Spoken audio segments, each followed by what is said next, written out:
नमस्कार दोस्तों, मैं राजेश चौहान एक बार फिर से आपके सामने उपस्थित हूं एक मज़ेदार कहानी के साथ। आज की कहानी 3 भिखारियों की किस्मत पर आधारित है। यह कहानी आपके पर्सनालिटी डेवलपमेंट के लिए भी बहुत कारगर साबित होगी। साथ ही इस कहानी के माध्यम से हमेशा की तरह हम आज भी इंग्लिश के नए नए वर्ड्स की अलग अलग मीनिंग्स को जानेंगे और उसका बिल्कुल सटीक प्रोनाउंसिएशन करना भी सीखेंगे। इसके अलावा ग्रामर और टेंस की बहुत सी बातों को बड़े ही सरल भाषा में समझेंगे, इसलिए वीडियो को पूरा देखिएगा। और अगर आप चैनल पर पहली बार विजिट कर रहे हैं या अभी तक चैनल को सब्सक्राइब नहीं किया है तो ज़रूर कर लीजिए, क्योंकि मैं आपके लिए हमेशा मज़ेदार और जानकारी से भरपूर वीडियो लाता रहता हूं। तो आपका ज़्यादा समय न लेते हुए चलिए आज की कहानी को शुरू करते हैं। तो आज की कहानी का शीर्षक है द 3 बेगर्स, 3 भिखारी। बेगर मतलब होता है भिखारी, 3 भिखारी। वंस, एक बार, a kind millionaire was approached by 3 beggars। एक बार एक दयालु, काइंड मतलब होता है दयालु, करोड़पति के पास 3 भिखारी आए। अप्रोच्ड मतलब पहुंचना, समीप आना। अप्रोच मतलब दृष्टिकोण भी होता है, लेकिन अप्रोच मतलब यहाँ पे सेंटेंस के हिसाब से पहुंचना होगा। के पास आए 3 भिखारी। इसका जो सटीक प्रोनाउंसिएशन है वो ऐसे होगा, मी, फिर ली, फिर आ, फिर ने, आ, मिलियनियर। ठीक ना। जब भी आर के पहले कोई वाउल साउंड होता है तो आर को उच्चारित नहीं किया जाता है, नियम तो आपको पता ही है ना, तो इसलिए हमने इसे उच्चारित नहीं किया। तो मिलियनियर इसका जो है ना सटीक प्रोनाउंसिएशन होगा। तो उसके बाद 3 भिखारी आए। अब ये जो है ना पैसिव वॉइस में ये सेंटेंस लिखा गया है। कैसे आप पहचानेंगे कि कोई सेंटेंस पैसिव वॉइस यानी निष्क्रिय वाच्य में है कि एक्टिव वॉइस? एक्टिव मतलब सक्रिय वाच्य में। तो एक्टिव वॉइस में कर्ता प्रधान सेंटेंस होता है ना, और पैसिव वॉइस में कर्म प्रधान मतलब कर्म पहले लिखा जाता है। तो कैसे पहचानेंगे? जब भी किसी नाउन के बाद हेल्पिंग वर्ब देखेंगे और उसके तुरंत बाद अगर कोई वर्ब का थर्ड फॉर्म देखेंगे, फिर बाई ये देखेंगे ना, बाई, तो आप समझ जाइएगा कि ये पैसिव वॉइस में लिखा गया है। तो लास्ट वाला जो नाउन होता है ना वो कर्ता बन जाता है, और ये जो शुरू में जो नाउन लिखा रहता है किसी का नाम, तो वो कर्म प्रधान हो जाता है ना। तो कर्ता लास्ट में हो जाता है, कर्म सबसे शुरू में हो जाता है, तो उसको बोलते हैं पैसिव वॉइस। आगे बढ़ें। द फर्स्ट बेगर्स डिमांडेड, पहला भिखारी डिमांडेड मांग किया। डिमांड मतलब मांग करना, तो मांग किया। सर, महोदय, प्लीज गिव मी 5 रुपीज, कृपया मुझे 5 रुपए दीजिए। वह बोलता है, पहला भिखारी ने डिमांड किया, मांग किया। The millionaire was taken aback at the man's impudence। तो जो करोड़पति था वह taken aback मतलब होता है स्तब्ध, अचंभे में, भौचक, चकित रह जाना। तो वह स्तब्ध रह गया उस व्यक्ति के, अपॉस्ट्रोफी के बाद जो एस लगा होता है उसका मतलब का के, उस व्यक्ति के इम्प्यूडेंस मतलब होता है धृष्टता, ढिठाई, बेशर्मी, बेहयाई।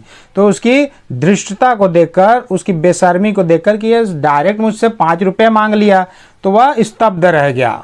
टेकन अबैक, स्तब्ध रह गया, भौचक रह गया। ही ओनली गेव हिम 2 रुपीज, उसने केवल उसे 2 रुपए दिया। गिव का गेव हुआ है ना, ये पास्ट इंडेफिनिट टेंस में सेंटेंस बनाए क्योंकि वहां पे वर्ब का सेकंड फॉर्म लगता है। तो उसने सिर्फ उसे 2 रुपए दिया। The second beggar said, sir I have not eaten properly for so many days. महोदय, सर मतलब महोदय ही होता है, महाशय। आई हैव नॉट ईटन, मैंने नहीं खाया है, मैं नहीं खा चुका हूँ। ये जो हैव है ना, ये पास्ट परफेक्ट टेंस का हेल्पिंग वर्ब है, और उसके बाद वर्ब का थर्ड फॉर्म लगता है ना, ईट, एट, ईटेन। ईट पहला फॉर्म, एट सेकेंड फॉर्म, और ये थर्ड फॉर्म ईटेन। तो मैंने प्रॉपरली मतलब अच्छी प्रकार से, ठीक से, मैंने ठीक से, for so many days. So many मतलब होता है इतने, इतना, उतना। तो इतने दिनों तक मैंने ठीक से खाना नहीं खाया है। प्लीज़ हेल्प मी, कृपया मेरी मदद कीजिए। दूसरा वाला बोला, वो कोई डिमांड नहीं किया, वो अपनी स्थिति को बताया सिर्फ। How much do you want, तुम हाउ मच मतलब होता है कितना। मात्रा में जब अधिकता के बारे में बोलते हैं ना तो हाउ मच लगता है जब मात्रा में, पदार्थ में, और जब गिनती में, संख्याओं में बोलते हैं तो हाउ मैनी बोलते हैं। ठीक ना। हाउ मैनी मतलब कितना होता है, और हाउ मच मतलब भी कितना होता है। लेकिन हाउ मैनी का प्रयोग कब करेंगे, जब गिनती में आपको कुछ चीज़ बोलना है, मांगना है, तो वहाँ हाउ मैनी, और मात्रा में मांगना है, गुणात्मक विशेषता जहाँ होता है वहाँ हाउ मच लगता है ना, मच, दोनों मतलब अधिक होता है, ठीक ना। तो बोलता है तुम कितना चाहते हो, ये डू देख रहे हैं ना आप, ये प्रेजेंट इंडेफिनिट टेंस का सेंटेंस बन गया ना, क्योंकि प्रेजेंट इंडेफिनिट टेंस के नेगेटिव और इंट्रोगेटिव सेंटेंस में हेल्पिंग वर्ब डू लगता है और मेन वर्ब का फर्स्ट फॉर्म ही लगता है, ठीक ना।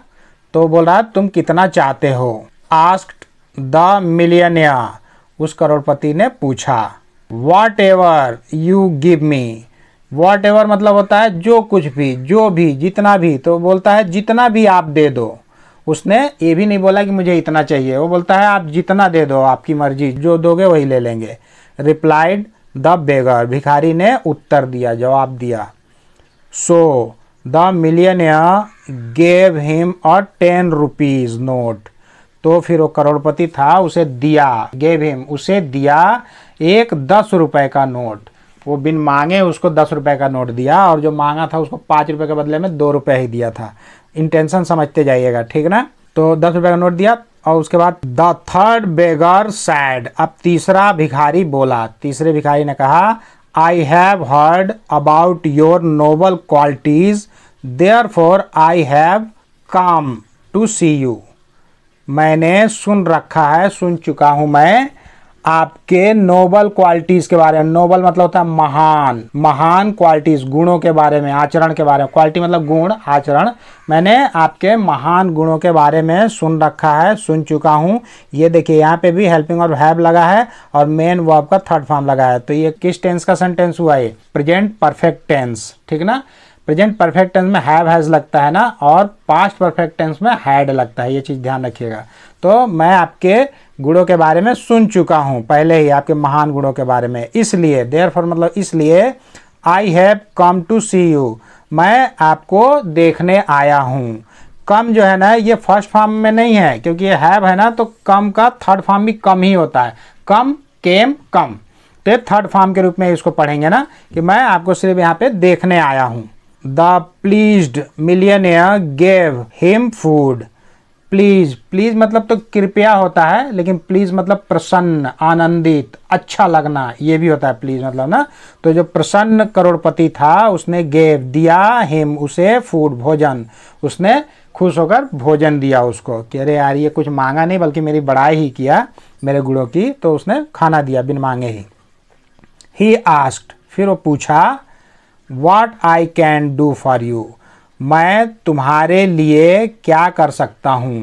कैन मतलब सकना, मैं तुम्हारे लिए क्या कर सकता हूँ। ये जो है ना मेन वर्ब, डू मतलब करना, इसको पढ़ेंगे ना, ये हेल्पिंग वर्ब नहीं, मेन वर्ब के रूप में पढ़ेंगे। मैं तुम्हारे लिए क्या कर सकता हूँ, वो फिर पूछा। द बेगर रिप्लाइड, फिर भिखारी ने जवाब दिया, I do not want anything, मैं कुछ भी नहीं चाहता हूँ। एनीथिंग मतलब कुछ भी, वांट मतलब चाहना, नॉट मतलब नहीं, मैं कुछ भी नहीं चाहता हूँ। Present indefinite tense, do helping verb, ठीक ना।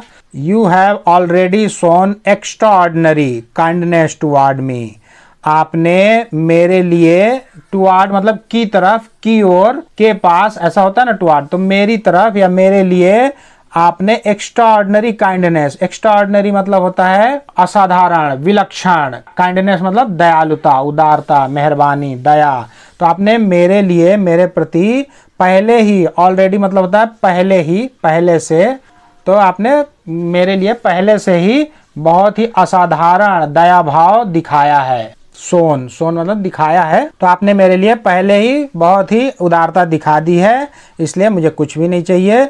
मे गॉड ब्लेस यू मतलब भगवान आपके ऊपर कृपा बनाए रखे। ये जो सेंटेंस देखेंगे ना, तो इसका मतलब यही होता है, गॉड ब्लेस यू। ब्लेस मतलब होता है आशीर्वाद, वरदान, कृपा, तो आपके ऊपर गॉड भगवान प्रभु अपनी कृपा बनाए रखें।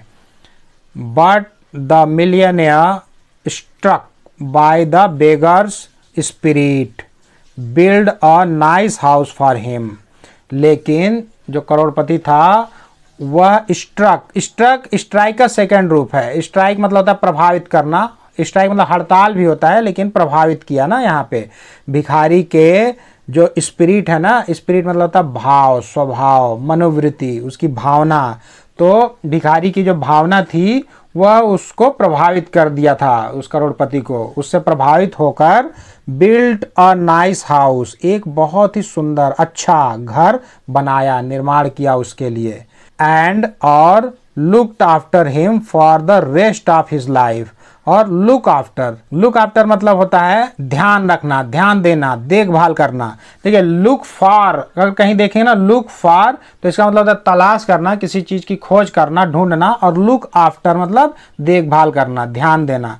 तो और उसका देखभाल वो रेस्ट ऑफ लाइफ मतलब होता है आजीवन, पूरे जिंदगी तक।